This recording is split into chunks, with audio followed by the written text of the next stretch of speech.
ഞാൻ താമസിക്കുന്ന ഹോട്ടലിൽ എൻ്റെ ഓപ്പോസിറ്റിലായിരുന്നു അശോകൻ ചേട്ടൻ. അപ്പോൾ ചില സമയത്ത് ഞാൻ ഫുഡ് വരുമ്പോൾ ഡോർ തുറക്കുമ്പോൾ അശോകൻ ചേട്ടൻ നിൽക്കും. അപ്പോൾ ഞാൻ ഓ എന്താ അല്ലേ, ഞാൻ ചെറുപ്പത്തിൽ കണ്ടേ ഈ ചേട്ടൻ ഇപ്പൊ എന്റെ ഫ്രണ്ട് റിയാലിറ്റി. എന്നിട്ട് പുള്ളി പറയും ഭക്ഷണം വന്നോ കഞ്ഞി വന്നോ എന്നൊക്കെ ചോദിക്കും. അപ്പൊ ഞാൻ നോക്കോ എന്താ അല്ലേ ജീവിതം. എനിക്കൊന്ന് കക്ഷി അമ്മണിപ്പിള്ളയിൽ എന്റെ പെർഫോമൻസ് എനിക്ക് ഒട്ടും ഇഷ്ടമല്ല ആക്ച്വലി. എനിക്കെന്തോ ഞാൻ ചെയ്ത് പോരാതെ പോയി എന്ന് എനിക്ക് ഭയങ്കരമായിട്ട് തോന്നുന്ന ഒരു പടം അതാ. കുറച്ച് കഥകൾ എൻ്റെ മനസ്സിലുണ്ട്, എനിക്കത് എഴുതണം എന്ന ആഗ്രഹമുണ്ട്. അപ്പം ഞാൻ എൻ്റെ റൈറ്റേഴ്സ് ആയിട്ടുള്ള ഫ്രണ്ട്സിനോടൊക്കെ അഭിപ്രായമൊക്കെ ചോദിച്ചിട്ടുണ്ട്. എഴുതണം, അതിലേക്ക് കയറിയില്ല. പിന്നെ ഇപ്പം ഞാൻ ആക്ടിങ് ഫോക്കസ് ചെയ്യുന്നു, അതുകൊണ്ട് അത് ലൈക്ക് ഡിസ്ട്രാക്റ്റ് ആവണ്ടെന്ന് ഓർത്ത് അത് അങ്ങനെ ആക്റ്റീവ്ലി പെർസ്യൂ ചെയ്യുന്നില്ല. പക്ഷെ ഞാൻ എന്തായാലും അറ്റ് സം പോയിന്റ് എൻ്റെ കഥകൾ മുന്നോട്ട് കൊണ്ടുവരണം എന്ന് തന്നെ ആഗ്രഹിക്കുന്ന ഒരാളാണ്.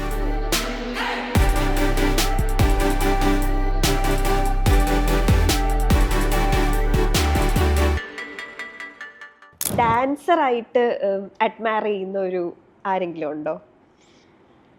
പ്രഭുദേവ സിനിമയിൽ അറിയാവുന്ന അങ്ങനെ ഒരാളാണെങ്കിൽ പ്രഭുദേവ, അല്ലെങ്കിൽ ക്ലാസിക്കൽ ഇതായിട്ട് എനിക്കിപ്പം നൃത്യഗ്രാമം എന്ന് പറഞ്ഞൊരു ഇൻസ്റ്റിറ്റ്യൂഷൻ ഉണ്ട് ബാംഗ്ലൂർ ഔട്ട്സ്കേർട്സിൽ. അവിടുത്തെ ബിജോയിനി എന്ന് പറഞ്ഞൊരു ഡാൻസറൊക്കെ ഉണ്ട്. ചിലപ്പം ആൾക്കാർക്ക് അറിയുന്ന ഒരാളാണ് ഞാൻ പ്രഭുദേവ എന്ന് പറഞ്ഞത്. അങ്ങനെ ചില ഡാൻസേഴ്സ് ഉണ്ട് എനിക്കറിയാവുന്നവരൊക്കെ ഭയങ്കര അടിപൊളി.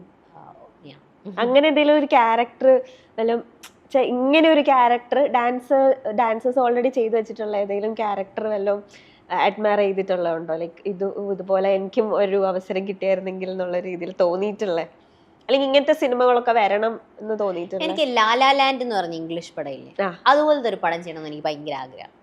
എനിക്ക് ഭയങ്കര ഇഷ്ടം ഇങ്ങനെ പെട്ടെന്ന് സംസാരിച്ച് അതൊരു ഡാൻസിലേക്ക് പോകുന്നത്, ഒരു പാട്ടിലേക്ക് പോകുന്നത്, അങ്ങനത്തെ പടങ്ങൾ. പക്ഷെ നമ്മുടെ മലയാളത്തിൽ അങ്ങനെ ഒരു എക്സ്പ്ലോർ ചെയ്തിട്ടില്ല ഇതുവരെ. മ്യൂസിക്കൽസ് എക്സ്പ്ലോർ ചെയ്തിട്ടില്ലല്ലോ.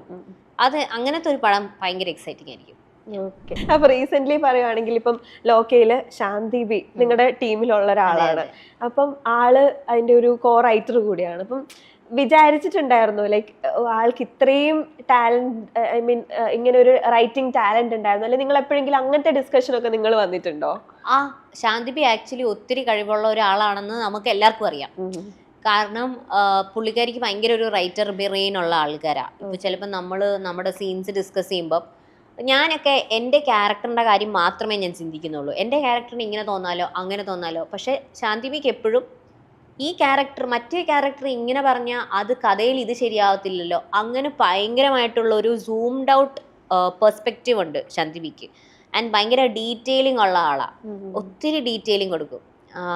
അപ്പോൾ നമ്മളുടെ നാടകത്തിൽ ക്യാരക്ടേഴ്സിന് പേരിട്ടതൊക്കെ ആക്ച്വലി കൂടുതലും പേരുകൾ പറഞ്ഞത് ശാന്തിബി ആയിരുന്നു. അങ്ങനെ ലൈക്ക് റൈറ്റിംഗ്, ഡീറ്റെയിലിംഗ്, റീസേർച്ച് ഒക്കെ ചെയ്ത ആളായതുകൊണ്ട് വളരെ കുഞ്ഞു കുഞ്ഞു ഡീറ്റെയിൽസ് ഇടും.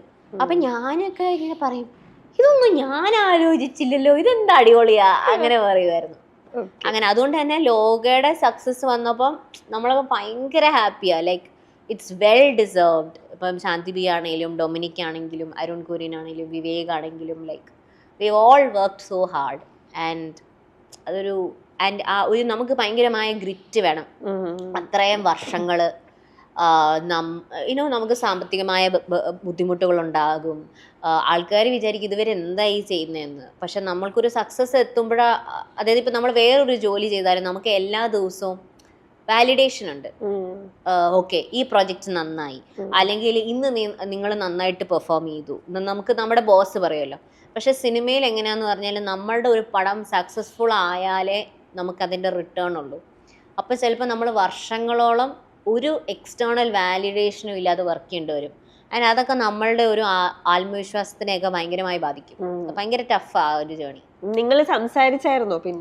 പിന്നെ ആള് ഓട്ടത്തിലാണ് ഇതിന്റെ പ്രൊമോഷൻസും കാര്യങ്ങളൊക്കെ ആയിട്ട്. അശ്വതിയിൽ ഒരു റൈറ്റർ ഉണ്ടോ? എനിക്ക് ആക്ച്വലി കുറച്ച് കഥകൾ എൻ്റെ മനസ്സിലുണ്ട്. പക്ഷെ എനിക്ക് എഴുതാൻ ഇപ്പൊ ചോദിച്ചാൽ എനിക്ക് അറിഞ്ഞൂടാ. അല്ല, എനിക്ക് ഞാൻ അങ്ങനെ ചെറുപ്പത്തിൽ ഷോർട്ട് സ്റ്റോറീസ് എഴുതിയിട്ടോ അങ്ങനെയൊന്നുമില്ല. ഞാൻ ജേർണലൊക്കെ ചെയ്യും. ഇപ്പൊ ചിലപ്പോ ഇപ്പൊ ഞാൻ ബാംഗ്ലൂർ പോയിട്ട് വന്നപ്പോഴത്തേനും എനിക്ക് ബാംഗ്ലൂർ അവിടെ നിന്നപ്പോൾ ഉണ്ടായ ചിന്തകളൊക്കെ ഒരു കഥ പോലെ ഞാൻ ഷോർട്സ് ഇതായിട്ട് ഞാൻ എഴുതി. അത് ജേർണലാ. അപ്പൊ അതുപോലെ എനിക്ക് കുറച്ച് കഥകൾ എൻ്റെ മനസ്സിലുണ്ട്, എനിക്കത് എഴുതണം എന്ന ആഗ്രഹമുണ്ട്. അപ്പം ഞാൻ എൻ്റെ റൈറ്റേഴ്സ് ആയിട്ടുള്ള ഫ്രണ്ട്സിനോടൊക്കെ അഭിപ്രായമൊക്കെ ചോദിച്ചിട്ടുണ്ട്. എഴുതണം, അതിലേക്ക് കയറിയില്ല. പിന്നെ ഇപ്പം ഞാൻ ആക്ടിങ് ഫോക്കസ് ചെയ്യുന്നു, അതുകൊണ്ട് അത് ലൈക്ക് ഡിസ്ട്രാക്റ്റ് ആവണ്ടെന്ന് ഓർത്ത് അത് അങ്ങനെ ആക്റ്റീവ്ലി പെർസ്യൂ ചെയ്യുന്നില്ല. പക്ഷെ ഞാൻ എന്തായാലും അറ്റ് സം പോയിന്റ് എൻ്റെ കഥകൾ മുന്നോട്ട് കൊണ്ടുവരണം എന്ന് തന്നെ ആഗ്രഹിക്കുന്ന ഒരാളാണ്. ഈ ഇൻഡസ്ട്രിയിൽ നിന്ന് ഏറ്റവും കൂടുതൽ ഇത് ചോദിക്കുന്ന അല്ലെങ്കിൽ എന്തെങ്കിലും ഡൗട്ട്സോ കാര്യങ്ങളൊക്കെ വരുന്ന സമയത്ത് ഏറ്റവും ആദ്യം വിളിക്കുന്ന ഒരാൾ ആരായിരിക്കും? അങ്ങനെ ഒരാളില്ല കേട്ടോ. ഡിസിഷൻ മേക്കിംഗ് ഒക്കെ സ്വന്തമായിട്ട് തന്നെയാണോ? ലൈക്ക് ഈ സ്ക്രിപ്റ്റ് സെലക്ഷൻ അല്ലെങ്കിൽ നെക്സ്റ്റ് മൂവി ഏത് വേണമെങ്കിൽ അങ്ങനെയൊക്കെ ഉള്ള കാര്യങ്ങളൊക്കെ എല്ലാം അല്ലാത്ത ഒറ്റയ്ക്കല്ല കേട്ടോ. അതിപ്പോ എന്റെ ചില ക്ലോസ് ഫ്രണ്ട്സ് ഉണ്ട്, അവരോട് അല്ലാത്ത ഫ്രണ്ട്സ് ഉണ്ട്, ഇൻഡസ്ട്രിയിലുള്ള ഫ്രണ്ട്സ് ഉണ്ട്. അപ്പൊ ഞാൻ ഒത്തിരി പേരോട് അഭിപ്രായം ലൈക്ക് ഒത്തിരി പേരോട് ഞാൻ സംസാരിക്കും, അവർക്ക് എന്താ തോന്നുന്നത് അങ്ങനെ ഇങ്ങനെ, എന്നിട്ട് ഫൈനലി ഡിസിഷൻ ഞാനായിരിക്കും എടുക്കുന്നത്. അങ്ങനെ കുറെ ആലോചിക്കും അതിനെപ്പറ്റി. പിന്നെ ഞാൻ പറഞ്ഞ പോലെ ഞാൻ ആ ഒരു ലൈക്ക് സ്പേസിൽ എത്തിയിട്ടില്ല എൻ്റെ കരിയറിൽ. ഞാൻ ഇപ്പോഴും അവസരങ്ങൾ ചോദിക്കുന്ന ഒരാളാണ്. ഞാൻ എപ്പോഴും ഡയറക്ടേഴ്സിനെ കോണ്ടാക്ട് ചെയ്യും. നിങ്ങൾ ചെയ്യുന്ന ഒരു പടം ഉണ്ടെങ്കിൽ, അതിലൊരു ക്യാരക്ടർ ഉണ്ടെങ്കിൽ എന്നെ ഓഡിഷന് വിളിക്കുമോ എന്ന് ഞാൻ വളരെ സ്ട്രേറ്റ് ആയിട്ട് ചോദിക്കുന്ന ആളാണ്. അങ്ങനെ ഇനി വരാൻ പോകുന്ന ഒരു ബിഗ് പ്രോജക്റ്റ് എന്ന് പറയുന്നത് ഫാർമയാണല്ലേ? അതെ, ഫാർമ എന്ന് പറഞ്ഞൊരു നിവിൻ പോളി. ഓക്കെ, അതിപ്പം അതിനെ പറ്റിയുള്ള ഫുൾ ഡീറ്റെയിൽസ് അതില് എൻ്റെ ക്യാരക്ടറിനെ പറ്റി പറയാം. സോ അതിലൊരു എന്താ പറയുക, ഒരു നല്ലൊരു എക്സ്പീരിയൻസ് എന്ന് പറഞ്ഞാൽ അതിൽ ഞാൻ 3 ഏജ് പ്ലേ ചെയ്തിട്ടുണ്ട്. ഞാൻ ആദ്യമായിട്ടാണ് അങ്ങനെ അഭിനയിക്കുന്നത്. ഒരു 28 വയസ്സ്, 38 വയസ്സ്, 46 വയസ്സ്, അങ്ങനെ ഏകദേശം. കമ്മിങ് ഓഫ് ദ ഏജ് അല്ല, എൻ്റെ സ്റ്റോറി അല്ല അത്. നിവിൻ പോളി ചെയ്യുന്ന ക്യാരക്ടറിന്റെ, നിവിൻ ചേട്ടൻ ചെയ്യുന്ന ക്യാരക്ടറിന്റെ സ്റ്റോറിയാണ്. അപ്പൊ അതില് അവര് കുറെ ലൈക്ക് ഇതുപോലെ ഒരു 10-30 വർഷത്തെ ജേർണി കാണിക്കുന്നുണ്ട് പുള്ളിയുടെ. അപ്പൊ അതുകൊണ്ട് ഞാനും ആദ്യത്തെ സീനിലുള്ളതുകൊണ്ട് എൻ്റെയും ഏജ് അങ്ങനെ കൂട്ടി കൂട്ടി കാണിക്കുന്നുണ്ട്. എനിക്കൊരു കുഞ്ഞു കുട്ടിയുണ്ട്, പിന്നെ ആ കുട്ടി വലുതാവുന്നുണ്ട്. അപ്പോൾ ഞാൻ ആദ്യമായിട്ടായിരുന്നു, അതെനിക്കൊരു ന്യൂ എക്സ്പീരിയൻസ് ആയിരുന്നു. ഓക്കെ, നമ്മൾ ഏജ് ആകുമ്പോൾ നമ്മൾ എങ്ങനെ നമ്മുടെ അഭിനയത്തിനെ മാറ്റണം, നമ്മുടെ വോയിസ് എങ്ങനെ ലൈക്ക് മോഡുലേറ്റ് ചെയ്യണം എന്നൊക്കെ ഉള്ളത് ഞാൻ അപ്പം പഠിക്കുമായിരുന്നു. എൻ്റെ പോസ്റ്റ് പ്രൊഡക്ഷൻ എല്ലാം കഴിഞ്ഞു. ഓക്കെ, റിലീസിന് വേണ്ടിയിട്ടുള്ള എപ്പോഴാണ് റിലീസ് എനിക്ക് അറിഞ്ഞുകൂടാ. അത് ഹോട്ട്സ്റ്റാറിന് ഇങ്ങനെ ലൈക്ക് അവർക്കൊരു ലൈനപ്പ് ഉണ്ടല്ലോ, അപ്പൊ ആ ഒരു ഇതിൽ വരും. ഓക്കെ, നിവിൻ ചേട്ടനൊക്കെ കണ്ടിട്ട് എന്തായിരുന്നു ആ ഒരു സെറ്റിലെ അനുഭവങ്ങൾ? ആ പുള്ളി ഇങ്ങനെ എന്താ പറയാ, ഭയങ്കര ചില്ലാണ്. പുള്ളി ഇങ്ങനെ തമാശയൊക്കെ പറഞ്ഞിരിക്കും, ഷോട്ട് എടുക്കും, പിന്നെ തമാശയൊക്കെ പറഞ്ഞിരിക്കും. അങ്ങനെ ഒരാളാണ്. ഓക്കെ, വൈബ്രന്റ് ആയിരുന്നു സെറ്റ്? അതെ, ഫണ്ണായിരുന്നു സെറ്റ്. കഥ വേണ്ട, പക്ഷെ കഥ അല്ല വേറെന്തെങ്കിലും. ഫാർമ ബേസിക്കലി എന്ന് പറഞ്ഞാൽ ഒരു ആൾ ഇതൊരു മെഡിക്കൽ റെപ്രസെൻറ്റേറ്റീവ് ആയിട്ട് വർക്കിൽ വരുന്നു. ആദ്യം പുള്ളിക്ക് ജസ്റ്റ് ഈ പണി ചെയ്യാന്നുള്ളൊരു ഇതിലാണ്. പക്ഷെ പിന്നെ ഫാർമസ്യൂട്ടിക്കൽ കമ്പനീസിന്റെ ഒരു അവര് ചെയ്യുന്ന ക്രൂരതയും അങ്ങനെ കാര്യങ്ങൾ മനസ്സിലാക്കുമ്പോൾ പുള്ളിയുടെ ജോലിയിൽ കുറച്ചുകൂടെ സീരിയസ് ആവുകയും പുള്ളി ഒരു എന്താ പറയാ അതിനെതിരെ ഒരു സ്റ്റാൻസ് എടുക്കുന്നതും ഒക്കെയാണ് അതിന്റെ കഥ. എങ്ങനെ അശ്വതി ഓഡീഷൻ? അപ്പൊ ഓഡീഷൻ ഒക്കെ എവിടെയായിരുന്നു? ലൈക്ക് എറണാകുളത്ത് വെച്ചിട്ട് തന്നെ കൊച്ചിയിൽ നടന്നിട്ടുണ്ടായിരുന്നു. ഒരു മലയാളം ബേസ്ഡ് ആയിട്ടുള്ള? മലയാളം. ഓക്കെ. പക്ഷെ മൾട്ടി ലാംഗ്വേജിൽ ഇറക്കുമായിരിക്കും, എനിക്ക് അറിഞ്ഞൂടാ. അതിന്റെ ഡബിങ് ഒന്നും ഉണ്ടായി കഴിഞ്ഞു. കുറെ നാളായി അത് ചെയ്തിട്ട്. ഓക്കെ, അങ്ങനെയാണെങ്കിൽ ഇപ്പൊ ധീരനാഥിലാണെങ്കിൽ ഇപ്പം ഒരു സെറ്റ് ഓഫ് സീനിയർ ആക്ടേഴ്സിന് കൂടെ അഭിനയിക്കാനുള്ള ഒരു ഓപ്പർച്യൂണിറ്റിയും കൂടെ ആണല്ലോ കിട്ടിയത്. അപ്പം അത് എന്ത് തരം ഒരു അനുഭവമാണ്? ലൈക്ക് നമ്മൾ സാധാരണ നമ്മുടെ ഒരു ഏജ് ഗ്രൂപ്പിലുള്ള ആൾക്കാരുടെ കൂടെ വർക്ക് ചെയ്യുവാണെങ്കിൽ നമുക്ക് കുറച്ചുകൂടി എന്താ പറയാ, നമുക്ക് ഓൾറെഡി അറിയാവുന്ന ആൾക്കാരാണ്, അല്ലെങ്കിൽ നമ്മുടെ ഒരു വൈബ് നമുക്ക് കുറച്ചുകൂടെ ഈസിലി കണക്ട് ആവുമായിരിക്കും. പക്ഷെ സീനിയർ ആൾക്കാരുമായിട്ട് വരുമ്പോൾ ഉണ്ടാകുന്ന ഒരു എന്താ പറയുക, ആ ഒരു എക്സ്പീരിയൻസ് എങ്ങനെയായിരുന്നു? ലൈക്ക് സീനിയർ ആക്ടേഴ്സ് ആയിട്ട് ഒന്നെന്ന് പറഞ്ഞാൽ അവരൊക്കെ ഭയങ്കര പങ്ക്ച്വലാ. ആൻഡ് അവര് സെറ്റിൽ ഇപ്പം രാത്രി 4 മണിക്ക് ഷൂട്ട് പോകുമ്പോൾ പോലും, വെളുപ്പിന് 4 മണിയാവുമ്പോൾ പോലും അവർ ഫുൾ എനർജിയോടെ അവിടെ നിൽക്കുന്നത്. ജഗദീഷ് ചേട്ടൻ, അശോകൻ ചേട്ടൻ, അതുപോലെ തന്നെ മനോജ് കെ ജയൻ ചേട്ടൻ, വിനീതേട്ടൻ, പിന്നെ സുധീഷ് ചേട്ടൻ, അശോകൻ ചേട്ടൻ, അങ്ങനെ ഇവരെല്ലാവരും ഉണ്ടായിരുന്നല്ലോ. അവരിങ്ങനെ ഒരുമിച്ചിരുന്ന് പാട്ടൊക്കെ പാടി പഴയ കഥകൾ പറഞ്ഞ് അങ്ങോട്ടും ഇങ്ങോട്ടും കൗണ്ടർ അടിച്ച് ഭയങ്കര രസമാണ് അവരായിട്ട് ഇരിക്കാനൊക്കെ. ഞാനിങ്ങനെ കേട്ടിരിക്കും അവർ പറയുന്നത്. അപ്പോൾ അവര് ഞാൻ പറഞ്ഞല്ലോ ലൈക്ക് ഭയങ്കര പങ്ക്ച്വലാണ്. അവിടെ നിൽക്കുമ്പോൾ അവർ like fully alert and attentive ആയിട്ട് അവിടെ നിൽക്കുന്നത് ആ രീതിയിലൊക്കെ. അത് ശരിക്കും ലൈക്ക് പഠിക്കേണ്ട ഒരു കാര്യമാണെന്നായിട്ട് എനിക്ക് തോന്നി. പിന്നെ ഞാൻ ചെറുപ്പം തൊട്ടേ ഇവരെയൊക്കെ സിനിമകളിൽ കണ്ടതാണല്ലോ. അപ്പോൾ ഞാൻ താമസിക്കുന്ന ഹോട്ടലിൽ എൻ്റെ ഓപ്പോസിറ്റിലായിരുന്നു അശോകൻ ചേട്ടൻ. അപ്പോൾ ചില സമയത്ത് ഞാൻ ഫുഡ് വരുമ്പോൾ ഡോർ തുറക്കുമ്പോൾ അശോകൻ ചേട്ടൻ നിൽക്കും. അപ്പോൾ ഞാൻ ഓ എന്താ അല്ലേ, ഞാൻ ചെറുപ്പത്തിൽ കണ്ടേ ഈ ചേട്ടൻ ഇപ്പൊ എന്റെ ഫ്രണ്ട് റിയാലിറ്റി. എന്നിട്ട് പുള്ളി പറയും ഭക്ഷണം വന്നോ കഞ്ഞി വന്നോ എന്നൊക്കെ ചോദിക്കും. അപ്പൊ ഞാൻ ഇങ്ങനെ നോക്കും എന്താ അല്ലേ ജീവിതം.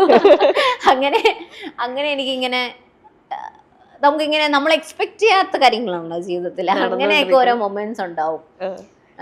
പിന്നെ ഇപ്പൊ നമ്മളിവരെ പക്ഷെ എന്നാലും എനിക്കിപ്പം ഇപ്പൊ അവരെ സിനിമയിൽ കണ്ടിട്ട് അവരെ നേരിട്ട് കാണുമ്പം എനിക്ക് ഇത് അവരാണെന്ന് തോന്നത്തില്ല. കാരണം അത് അവരൊരു ക്യാരക്ടറാണല്ലോ പ്ലേ ചെയ്തത്. അങ്ങനെയൊക്കെ. പിന്നെ ഇവരോട് സംസാരിക്കുമ്പോഴൊക്കെ ഭയങ്കര രസം. ഇവർക്ക് ഇഷ്ടംപോലെ കഥകളായി ഇവരുടെ എക്സ്പീരിയൻസുകളൊക്കെ കേൾക്കാനൊക്കെ. ഒരുപാട് കഥകൾ പറയാനുള്ള ആൾക്കാരാണ്. അതൊക്കെ സെറ്റിലിരുന്ന് പറയുകയും ചെയ്യും. ആ സെറ്റില് ഇവരെല്ലാരും ഒരുമിച്ചായോണ്ട് ഇവര് കൗണ്ടർ അടിയായിരുന്നു കൂടുതലും. പക്ഷെ ഇന്റർവ്യൂസിന് പോയപ്പം കൊറേ ലൈക്ക് നമ്മളെ കുറെ ഡിവൈഡ് ചെയ്തിരുത്തിയായിരുന്നു. അതായത് ഇപ്പൊ ഞാനൊരു ഇന്റർവ്യൂവിൽ അശോകൻ ചേട്ടനും മനോജ് കെ ചേട്ടനായിരുന്നു. അപ്പൊ അവർക്ക് ആ ഒരു സ്പേസ് കിട്ടുമ്പോൾ അവരവരുടെ പഴയ ചില കഥകളൊക്കെ പറഞ്ഞിട്ടുണ്ട്. ഇപ്പൊ മനോജ് കെ ചേട്ടൻ പറഞ്ഞിട്ടുണ്ട് പുള്ളി അനന്തഭദ്രം എന്ന് പറഞ്ഞ സിനിമയില് പുള്ളിയുടെ ഫസ്റ്റ് ഷോട്ട് പുള്ളി ചെന്നത് തിരനുരയും എന്നുള്ള പാട്ട് അഭിനയിച്ചായിരുന്നു. അത് കണ്ടുകഴിയുമ്പോ ഞാനിങ്ങനെ എന്റെ പൊന്നെ ആ ഒരു പാട്ടാ പുള്ളി ക്രാക്ക് ചെയ്ത് ആദ്യം ആ ക്യാരക്ടറിലോട്ട് കേറാൻ. അതുപോലെ ഇപ്പം അമരത്തിന്റെ ഷൂട്ടിന്റെ കാര്യം അശോകൻ ചേട്ടൻ പറഞ്ഞു. അങ്ങനെ നമ്മളിതൊന്നും ഒരിക്കലും കേൾക്കാത്ത കാര്യങ്ങളാ. അപ്പൊ ഭയങ്കര ഇതിങ്ങനെ എനിക്ക് നേരിട്ട് കാണാൻ പറ്റി. ഭയങ്കര ആക്ടിങ്ങിൽ എന്താ ലൈക്ക് അവരുടെ അടുത്തുനിന്ന് പഠിക്കാനായിട്ട് എടുത്തിട്ടുണ്ടാവുക ഒരു തീരല്ല. അവരുടെ സീൻസ് കുറവാണല്ലോ. ഷൂട്ട് കാണുമ്പോ എനിക്ക് തോന്നുന്നു ഇപ്പൊ നമ്മള് സ്ക്രിപ്റ്റില് വായിക്കുമ്പം നമ്മളൊരു സാധനം വായിച്ചിട്ടോ ഇതിങ്ങനെയാന്ന് നമുക്കൊരു വിഷൻ കാണുമല്ലോ. പക്ഷെ ഇവര് പെർഫോം ചെയ്യുമ്പോൾ നമ്മൾ മനസ്സിലാക്കുന്നത് അയ്യോ ഇതിന് ഇത്രയും പോസിബിലിറ്റി ഉണ്ടായിരുന്നല്ലോ എന്ന്. അപ്പൊ അവര് ഭയങ്കര ഭംഗിയാക്കും അവർക്ക് കിട്ടുന്ന സാധനം. ഭയങ്കര കാഷ്വൽ ആണ്. ലിമിറ്റേഷൻസ് ഒന്നും ഇല്ല എന്നുള്ള രീതിയിലല്ലേ പെർഫോം ചെയ്യുന്നത് എന്ന് പറഞ്ഞാലേ അവരുടെ ലൈക്ക് നമുക്ക് ഭയങ്കര സ്വാഭാവികമായിട്ട് തോന്നും അവർ ചെയ്യുന്ന എല്ലാം സിമ്പിൾ ആയിട്ട് വളരെ അതായത് അവരൊരു ചെറിയ ഒരു ബോഡി മൂവ്മെന്റില് ഒരു ചെറിയൊരു കണ്ണിന്റെ മൂവ്മെന്റിൽ അവര് കമ്മ്യൂണിക്കേറ്റ് ചെയ്യാനുള്ള കാര്യം കമ്മ്യൂണിക്കേറ്റ് ചെയ്യും വളരെ ഈസി ആയിട്ട് കറക്റ്റ് ടൈമിങ്ങിൽ. അങ്ങനെ എന്തെങ്കിലും നോട്ട് ചെയ്ത് വെച്ച എന്തെങ്കിലും സീനോ അങ്ങനെ എന്തെങ്കിലും ഉണ്ടോ? ഇപ്പം ജഗദീഷ് ഏട്ടൻ്റെ ഒരു സീൻ ഉണ്ടായിരുന്നു. വന്നിട്ട് മകൻ മരിച്ചുപോയി എന്ന് രാജേഷ് ഏട്ടൻ്റെ ധീരൻ്റെ അമ്മയോട് പറയുക. അപ്പോൾ ആ സീൻ ഞാൻ വായിച്ചപ്പം ലൈക്ക് സ്കൂട്ടറിൽ വന്ന് ഇറങ്ങുന്നു, അമ്മയോട് പറയുന്നു ഇങ്ങനെ അവിടെ നിന്ന് അവർ പോലീസ് സ്റ്റേഷനിൽ നിന്ന് വിളിച്ചു. അപ്പോൾ അമ്മ ചോദിക്കും മരിച്ചോ? അപ്പോൾ പുള്ളി എന്തോ പറയും. അപ്പം ഇത് വായിച്ചപ്പോൾ വളരെ നോർമലായിട്ടാണ് ഞാൻ വായിച്ചത്. പക്ഷെ ഈ സീൻ ഷൂട്ട് ചെയ്തിട്ട് ഞാൻ കണ്ടപ്പം പുള്ളി സ്കൂട്ടറിൽ വന്ന് നിർത്തി. എന്നിട്ട് പുള്ളി ഈ സ്കൂട്ടറിൽ നിന്ന് പുള്ളിക്ക് നേരെ ഇറങ്ങിയിട്ട് അമ്മയുടെ അടുത്തോട്ട് പോവാം. അതിന് പകരം പുള്ളി ഈ സൈഡിൽ ഇറങ്ങിയിട്ട് ചുറ്റി നടന്ന് ഇവിടം വരെ എത്തും. ആ നടത്തത്തിൽ നമുക്ക് കാണാം പുള്ളി മനസ്സിൽ കാൽക്കുലേറ്റ് ചെയ്യുക ഞാനിതെങ്ങനെ ഈ അമ്മയോട് പ്രസൻറ്റ് ചെയ്യണം എന്ന് ആ ക്യാരക്ടർ. അപ്പോഴേ നമുക്ക് ആ നടത്തത്തിൽ അറിയാം ഇത് പറയാനൊരു ബുദ്ധിമുട്ടുണ്ടെന്ന്. അവിടെ വന്നു കഴിയുമ്പം പുള്ളിക്കാരി കൊടുക്കുന്ന ഐ കോണ്ടാക്റ്റും പുള്ളിക്കാരിയോട് ലൈക്ക് സംസാരിക്കുന്ന രീതിയിൽ നമുക്ക് മനസ്സിലാവും ഇതൊരു സീരിയസ് കാര്യമാണ് പറയാൻ പോകുന്നത്. അപ്പം ആ സ്റ്റേറ്റ്മെൻറ്റ് പറയുമ്പോൾ പുള്ളിക്കാരിക്ക് മനസ്സിലായി ഇതാണെന്ന്. അല്ലെങ്കിൽ ഇപ്പോൾ പുള്ളി വന്നിട്ട് നേരെ വന്നത് പറഞ്ഞാൽ അവർ മരിച്ചോന്ന് ചോദിക്കുമ്പോൾ നമ്മളോർക്കും അതിങ്ങനെ ഇവർ ഇതിലാദ്യം ഗസ് ചെയ്തേ, മനസ്സിലായോ? അപ്പോൾ അങ്ങനെ ഡയലോഗ്സ് ഒന്നും ഇല്ലായിരിക്കും, പക്ഷെ നോൺ വെർബലി കുറേ കാര്യങ്ങൾ ഇവർ കമ്മ്യൂണിക്കേറ്റ് ചെയ്യുന്നത് നമുക്ക് സ്ക്രീനിൽ കാണുമ്പോൾ ഭയങ്കര അതിശയിച്ചു പോകും. അതായിരുന്നു ഒരു ഇപ്പൊ അശോകൻ ചേട്ടൻ്റെ ഉണ്ട് അതിനകത്ത് ഇങ്ങനെ ചാരി ആ ചേച്ചി ഇങ്ങനെ കിടക്കുമ്പോഴത്തേനും ഒന്ന് ഇത് അഡ്ജസ്റ്റ് ചെയ്യുന്നത് അങ്ങനെയൊക്കെ ഭയങ്കര മൈന്യൂട്ട് കാര്യങ്ങളാ. പക്ഷെ അത് സുധീഷ് ചേട്ടനും ഇപ്പൊ ഞങ്ങളുടെ ഒരു സീനുണ്ട് ബസ്സേന്ന് പിടിക്കുന്ന സീനിലൊക്കെ പുള്ളി കാണിക്കാതെ പ്രഹസനമാണ് അവിടെ കിടന്നത്. ലൈക്ക് അർമാദിക്കുക. അപ്പൊ എനിക്കാണെങ്കിൽ അതിനകത്ത് ഞാനാണെങ്കിൽ കണ്ണൊക്കെ കരഞ്ഞിറങ്ങി വരണം. എനിക്കാണെങ്കിൽ ഇവരെ കാണുമ്പോൾ ചിരി വരും. കാരണം ഇവര് അത്രയ്ക്കും ഫണ്ണിയാ എന്റെ ഫ്രണ്ടിൽ കിടന്ന് കാണിക്കുന്നത്. ഓക്കെ, സ്വന്തമായിട്ട് ചെയ്തിട്ട് സ്ക്രീനിൽ അല്ലെങ്കിൽ എപ്പോഴേലും പിന്നെ കണ്ടു കഴിഞ്ഞപ്പോഴത്തേക്കിന് ഭയങ്കര ചമ്മല് തോന്നി അങ്ങനെ എന്തെങ്കിലും? അതെനിക്ക് എപ്പോഴും തോന്നും ഏത് പടം കണ്ടാലും ഞാൻ എന്തിനാണോ ഇങ്ങനെ ചെയ്തതെന്നൊക്കെ തോന്നും. എന്നാലും അങ്ങനെ ഏതെങ്കിലും ഒരു പ്രത്യേക സീനോ മൊമെന്റോ അങ്ങനെ എന്തെങ്കിലും ഉണ്ടോ? എനിക്കൊന്ന് കക്ഷി അമ്മണിപ്പിള്ളയിൽ എൻ്റെ പെർഫോമൻസ് എനിക്ക് ഒട്ടും ഇഷ്ടമല്ല ആക്ച്വലി. എനിക്കെന്തോ ഞാൻ ചെയ്ത് പോരാതെ പോയി എന്ന് എനിക്ക് ഭയങ്കരമായിട്ട് തോന്നുന്ന ഒരു പടം അതാ. അത് കാണുമ്പം അത് ഞാൻ അത് അല്ല, ഞാൻ ഇട്ട എഫേർട്ടോ എന്തോ അത് ശരിയായിട്ടില്ല അതിലെന്ന് എനിക്ക് ഫീൽ ചെയ്യും ഇപ്പം അത് കാണും. അതെനിക്ക് അന്നും തോന്നിയിരുന്നു. അത് ഇറങ്ങിയപ്പോൾ തന്നെ എനിക്ക് തോന്നി പടം നല്ലതാണ്, പക്ഷെ ഞാൻ എൻ്റെ പെർഫോമൻസ് വൃത്തിയാക്കിയില്ല എന്ന് എനിക്ക് അന്ന് തന്നെ തോന്നിയിരുന്നു. ഓക്കെ, ചെയ്തതിൽ അന്ന് എനിക്ക് കിട്ടിയതിനെക്കാട്ടിലും അല്ലെങ്കിൽ എന്നോട് പറഞ്ഞതിനെക്കാട്ടിലും ഞാൻ കുറച്ചുകൂടെ ബെസ്റ്റ് ആയിട്ട് കൊടുത്തു എന്ന് ഫീൽ ചെയ്തുള്ള ഒരു ക്യാരക്ടറോ? ലവ്ലി ആയിരിക്കും. ലവ്ലി. ഓക്കെ, ഗ്രേസ് അല്ലേ? ഗ്രേസ്. കാരണം ഓരോ ഡയറക്ടേഴ്സ് ഓരോ രീതിയിലാണല്ലോ. അപ്പം ഇപ്പം ദേവൻ വളരെ ക്ലിയർ ആണ് ദേവൻ എന്താണ് വേണ്ടത് എന്നുള്ളത്. അപ്പം അതിനൊരു അപ്പുറവും ഇപ്പുറവും ഇല്ല ദേവനായിട്ട് വർക്ക് ചെയ്യുമ്പം. അപ്പം ദിലീഷ് കരുണാകരൻ ചേട്ടനാണെങ്കിൽ പുള്ളി ഭയങ്കരമായിട്ട് നമ്മളെ ഫ്രീ ആയിട്ട് വിടും. അപ്പോൾ അതിനകത്ത് നമ്മൾ അഭിനയിക്കുന്ന ലൈക്ക് കുറേ കാര്യങ്ങൾ നമ്മുടെ എക്സ്പ്രഷൻസിലാണല്ലോ. അപ്പം എനിക്കത് ലൈക്ക് എന്നെ അഴിച്ചു വിട്ട പോലെയായിരുന്നു അതിൽ അഭിനയിക്കാൻ. അപ്പോൾ അത് ഭയങ്കര ലൈക്ക് എന്തൊക്കെയോ ഒക്കെ കണ്ടുപിടിക്കാൻ പറ്റിയതിൽ ലൈക്ക് നമ്മൾ പ്ലേ ചെയ്ത്. പിന്നെ പ്രശാന്ത് മുരളി ചേട്ടനാണെങ്കിലും ഭയങ്കര അടിപൊളി ആക്ടറാണ്. അപ്പോൾ ഒരു സാധനം അങ്ങോട്ട് ഇടുമ്പോൾ പുള്ളി ഇങ്ങോട്ട് ഇടണം തരും. അപ്പോൾ നമ്മൾ തമ്മിൽ നല്ലൊരു റിതം വന്നായിരുന്നു അഭിനയിക്കുമ്പോൾ. ഇനി വേറൊരു കുഞ്ഞു സെഗ്മെന്റും കൂടിയാണ്. Okay, hmm would you tag? ഫ്രണ്ട്സിനെ വേണം, സെലിബ്രിറ്റി ഫ്രണ്ട്സിനെ വേണം, ഇൻഡസ്ട്രി എന്നുള്ള ഫ്രണ്ട്സിനെ വേണം ടാഗ് ചെയ്യാൻ. ഓക്കെ, ഞാൻ കുറച്ച് ടാഗ്സ് പറയാം, അത് ആർക്ക് കൊടുക്കും? ഒന്നിലധികം വേണമെങ്കിലും ഫ്രണ്ട്സിനെ കൊടുത്തോ, കുഴപ്പമില്ല. ഓക്കെ, ഇതൊക്കെ ആർക്ക് വേണമെങ്കിലും ഡെഡിക്കേറ്റ് ചെയ്യാം. കൂട്ടത്തിലെ ഡ്രാമ കിങ് അല്ലെങ്കിൽ ക്വീൻ? അയ്യോ, ഫണ്ണി ആയിട്ടാണ് കേട്ടോ, ഫണ്ണി ആയിട്ടോ, ഒഫൻഡ് ഒന്നും ചെയ്യുന്നില്ല, ഫണ്ണി ആയിട്ട്. ഇത്തിരിയുള്ള സാധനം ചിലപ്പോ പറഞ്ഞു വരുമ്പോ ഇത്ര ഇപ്പൊ അങ്ങനത്തെ തള്ളല്ല, പക്ഷെ എന്നാലും ഇച്ചിരി അഭിനയിച്ചൊക്കെ കാണിച്ച്. അത് നിൽജയായിരിക്കും, നിൽജ കെ ബേബി. ഭയങ്കര രസാ കഥ പറയുന്നത് കാണാൻ. നമ്മളോട് ഒരു 2 മിനിറ്റ് നടന്ന കാര്യം 10 മിനിറ്റ് ആക്കി അത് ഫുൾ അഭിനയിച്ച് കാണിക്കും. ഭയങ്കര രസാ കാണാൻ. അങ്ങനെ ആ രീതിയിൽ ഡ്രാമ ക്വീൻ ആണെങ്കിൽ ഞാൻ നിൽജ കെ ബേബിനെ പറയാം. ഓക്കെ, വേറെ ആരും ഇല്ലല്ലോ അല്ലേ? ഇല്ല. ഓക്കെ, അടുത്ത കോമഡി പീസ്. എന്ത് ചെയ്താലും ഒരു കോമഡി പീസ് എനിക്ക് സ്വന്തമായിട്ട് ഉണ്ടാക്കിയ. ഇവരെല്ലാരും എനിക്ക് കോമഡി പീസുകളാണ് കേട്ടോ. ഒത്തിരി പേരുണ്ട് ഇവരെല്ലാം കൂട്ടത്തില്. എന്നാലും ഏറ്റവും ഫസ്റ്റ് ആ ഒരു എലമെന്റ് ഇട്ട് കൊടുക്കുന്ന ഒരാള് ഇത് എനിക്ക് തോന്നുന്നു നിൽജ കെ ബേബി, ദർശന രാജേന്ദ്രൻ, അവര് പ്രഭ, അവരൊക്കെ ഭയങ്കര കോമഡി ഉള്ള ആൾക്കാരാ. ഓക്കെ, കൂട്ടത്തിലെ ട്രെൻഡ് സെറ്റർ? അയ്യോ, അങ്ങനെ എനിക്ക് ആരെയും അറിഞ്ഞൂടാ. എല്ലാരും ഭയങ്കര പുറകോട്ടാ, ഞാൻ സൈതം. ഇപ്പൊ ഇൻസ്റ്റയിലൊക്കെ വന്ന എന്തെങ്കിലും സാധനം വന്നാലോ അത് ഫസ്റ്റ് അതെടുത്ത് അപ്ലോഡ് ചെയ്യുന്നത്, അങ്ങനത്തെ ഒക്കെ സാധനം വേണേലും പറയാം. എന്റെ കൂടുതലും ഫ്രണ്ട്സ് ഇതിലൊക്കെ വളരെ പുറകോട്ടുള്ള ആൾക്കാരാ. അവര് സുഖമുള്ള ഡ്രസ്സുകളൊക്കെ എടുത്തുള്ളൂ, പോസ്റ്റ് ചെയ്യാൻ മടിയാണ്, അങ്ങനത്തെ ആൾക്കാരാ മൊത്തം. Okay, swag master? നടന്നൊക്കെ വന്നു കഴിഞ്ഞാൽ കുറച്ച് സ്വാഗ് ആണ് എന്നൊക്കെ ഉള്ളൊരു ഫീൽ. ആ സ്വാഗോ രാജേഷ് ചേട്ടന് ഭയങ്കര സ്വാഗാ. രാജേഷ് മാധവൻ പുള്ളി ഭയങ്കര ഒരു കോൺഫിഡൻസ് ഉണ്ട് പുള്ളിക്ക്. ഭയങ്കര സ്വാഗ് ഉള്ള ആളാ. ചിരിച്ച് തോൽപ്പിച്ച് കളയും ആണോ? അതായത് നമ്മളിപ്പോ സെന്റ് തെരേസാസിൽ ഡാൻസ് ചെയ്താൽ പോലെ പുള്ളിക്ക് സ്റ്റെപ്പ് അറിയത്തില്ലെങ്കിലും പുള്ളി ഫുൾ കോൺഫിഡൻസോടെ ഇത് ചെയ്തോളൂ. ആൻഡ് അത് നമ്മള് ലൈക്ക് വിൽ ബൈ ഇറ്റ്. അങ്ങനെ ഭയങ്കര അടിപൊളിയത്. ഓക്കെ, അടുത്തത് ബോസ് മോഡ്. നമ്മൾ ആ ഒരു സാധനം ഇച്ചിരി ബോസി ആയിട്ട് ഉള്ള ഒരു സംഭവം ഉണ്ടല്ലോ കൂട്ടത്തിലെ, ഇച്ചിരി ഒരു എന്താ പറയാ ഒരു ബോസി ക്യാരക്ടറാണ്. അങ്ങനെ ആരും ഇല്ല, അങ്ങനെ നമുക്ക് അങ്ങനത്തെ ഒരു ഇന്ററാക്ഷൻ ഇല്ലല്ലോ, അങ്ങനെ ആരും ഇല്ല. എന്നാലും എല്ലാരും ഒന്ന് കൺട്രോൾ ചെയ്ത് പിടിച്ചു നിർത്താൻ ഇരിക്കടാ എന്ന് പറഞ്ഞാൽ അങ്ങനെ ഇരുന്ന് പോകുന്ന theatre for a good reason, അതാ ഉദ്ദേശിച്ചത്. നമ്മുടെ നാടകത്തിലാണെങ്കിൽ ദർശനയാണ് ഞങ്ങളുടെ പ്രൊഡക്ഷൻ മാനേജർ. ഇച്ചിരി നമ്മൾ എല്ലാരും നയിക്കണല്ലോ, ഇത്രയും പേരില്ലേ, ഭയങ്കര അലമ്പാണ് അല്ലേ? പക്ഷെ ദർശനന്റെ പെർഫോമൻസസ് ഒക്കെ കാണുമ്പോൾ നമ്മൾ വിചാരിക്കും ഇത്രയും ഇങ്ങനത്തെ ഒരു ആക്ട്രസ് എങ്ങനെയല്ലേ? അടിപൊളിയാണ്. ഓക്കെ, അടുത്തത് റോക്ക് സ്റ്റാർ. കാണുമ്പോ തന്നെ നമുക്കൊരു ഓക്കെ ഇവൻ അല്ലെങ്കിൽ അവള് ഓക്കെ ഒരു സ്റ്റാർ മെറ്റീരിയൽ ആണെന്നൊക്കെ ഉള്ള രീതിയിൽ ഫീൽ ചെയ്യുന്നതോ അല്ലെങ്കിൽ പിക്കു എന്ന് പറഞ്ഞ എൻ്റെ ഫ്രണ്ട് ഉണ്ട്. പുള്ളി 4.5 സംഘത്തില് ഒരു ക്യാരക്ടർ ചെയ്തിട്ടുണ്ട്. ഓക്കെ. ഭയങ്കര അടിപൊളിയാ. എസ്പെഷ്യലി 6th എപ്പിസോഡിൽ കാണുമ്പോൾ നിങ്ങൾക്ക് മനസ്സിലാവും. അടിപൊളി പെർഫോമറാ. ഓക്കെ.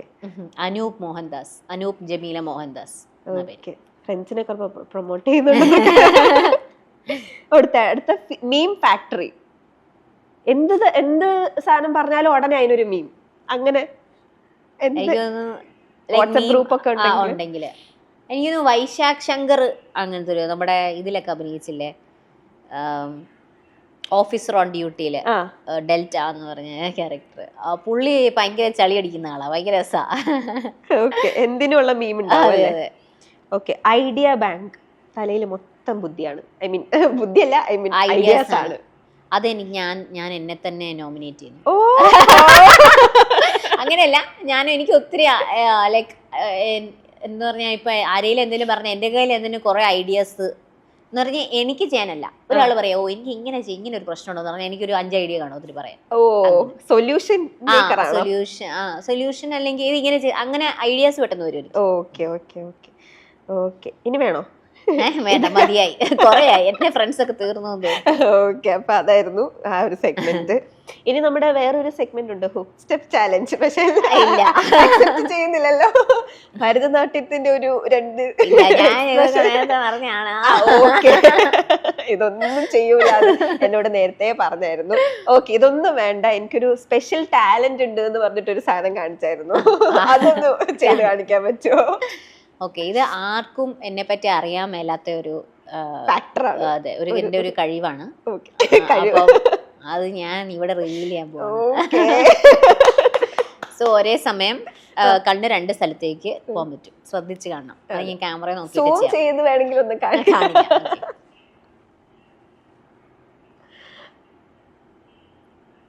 വന്നോ?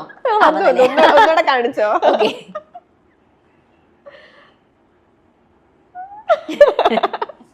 സോ ഇതാണ് പിള്ളേരെ കളിപ്പിക്കാനൊക്കെ ചെയ്യുന്ന പരിപാടികളാ. ഓക്കെ. അപ്പൊ അങ്ങനത്തെ ഒരു ടാലന്റും കൂടിയുള്ള ഒരു പ്രത്യേക നടിയാണെന്നൊക്കെ.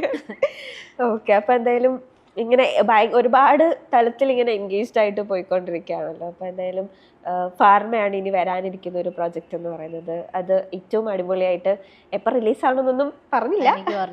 ഓക്കെ. അപ്പൊ എന്തായാലും അതിന്റെ റിലീസൊക്കെ ഏറ്റവും വേഗം വന്ന് നല്ല നല്ല കുറേ റെസ്പോൺസസ് വരട്ടെ. മൂവിന്നും കുറേ നല്ല മൂവീസൊക്കെ കിട്ടട്ടെ. അടിപൊളി ഗംഭീര പെർഫോമൻസ് ഒക്കെ എനിക്ക് അശ്വതിനെ ആക്ച്വലി ഉണ്ടല്ലോ കുറേ ഈ കോമഡി ക്യാരക്ടേഴ്സ് ഒക്കെ ഇങ്ങനെ ചെയ്ത് കാണണം എന്നുള്ളൊരു ആഗ്രഹമുണ്ട്. എന്റെ പേഴ്സണൽ എനിക്ക് സ്വന്തമായിട്ടുണ്ടെന്നൊക്കെ. അതെ. അപ്പൊ അങ്ങനത്തെ കുറെ നല്ല ക്യാരക്ടേഴ്സ് വരട്ടെ എന്നും കൂടി ഐ വിഷ് യു. അപ്പം അങ്ങനെ ഒരുപാട് നല്ല നല്ല പെർഫോമൻസ് ആയിട്ടൊക്കെ നമ്മള് മലയാള സിനിമയിൽ ഒരുപാട് നാള് ഉണ്ടാവട്ടെ എന്ന് പ്രത്യേകമായിട്ട് ആശ്വസിക്കുകയാണ്. നന്ദിയുണ്ടേ.